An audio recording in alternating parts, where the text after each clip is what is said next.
There is a new star in the NHL, and he has the potential to change the way hockey is played forever.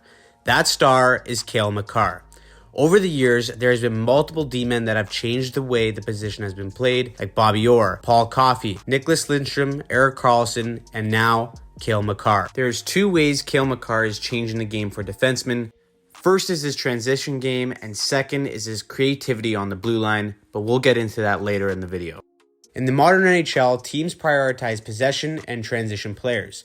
The quicker you can break the puck out and transition, the better. That's why the demand for smooth puck-moving defensemen like Hughes, Fox, Josi, and Hedman all fall under the prototypical defenseman that every team wants. Additionally, the game has become more systematic than ever. With teams executing forechecks at an almost robotic level, it's become a war of systems and a chess match to wait and or force the other team to make a mistake. This is where Makar changes the game, because he can use his skating to evade forechecks and start the transition the other way. Take this example from the St. Louis series. St. Louis is known for their 1-2-2 forecheck and using their body to create separation. But here's just one example of how Makar uses his skating to beat the F1 clean and then transition all in one play. Brandon Saad is glued to Makar here, but Makar jams on his outside edges with his frame before he reaches the puck in order to slightly delay Saad and then uses that gap to create separation with his legs. Just like that, he's able to slip the forecheck, start the transition, and that makes it incredibly frustrating for teams to try and pin Colorado in. There's also this play against Nashville. With an F1 pressuring him, he knows that Johansson is probably going to peel off soon, so he uses his edge work to roll out into the middle of the ice and start the transition the other way. But then it's this type of awareness that separates Makar.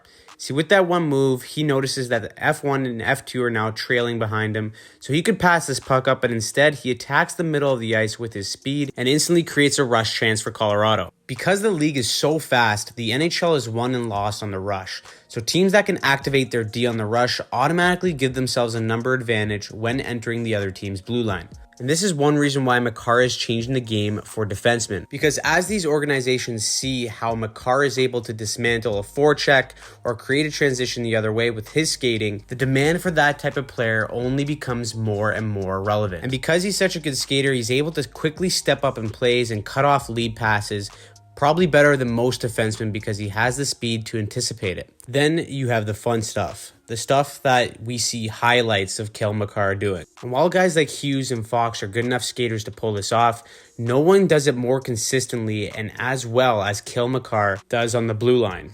You see, just like how Connor McDavid will spawn a new generation of players trying to mimic what McDavid does and his skill set, the same will be said about Cale Makar. Because the way he's generating offense from the blue line and manipulating wingers is something that we have seen before, but not to this extent and not with this level of creativity with his skating, his hockey IQ, and his entire skill set all wrapped up into one.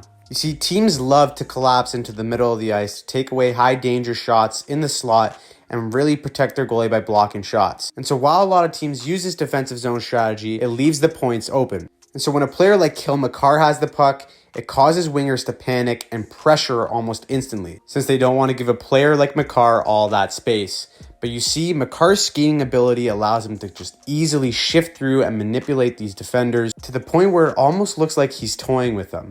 You see, everything's about breaking defensive structure, and when you have a dynamic defenseman like Cale Makar, who can use his edge work, his skating, and his hockey IQ to manipulate the wingers just by using a simple head fake or his edge work, just like this specific example, then you can create some dynamic offensive plays and it makes it so hard to stop. And so while we've seen flashes of this from other offensive defensemen like Josi, Adam Fox, or Erik Karlsson, we haven't seen it done at the age that Cale Makar is doing it at. See, only at the age of 23, he's already won a Norris Trophy, a Conn Smythe Trophy, and of course, a Stanley Cup. Now, as the league evolves, it'll be very interesting to see if Cale Makar continues his domination over the NHL. The NHL is inherently systematic, so there will be a team in the future that finds a way to nullify or slow down Cale Makar. But what will be very interesting to see is how Makar and the Avalanche in particular will continue to evolve against those systems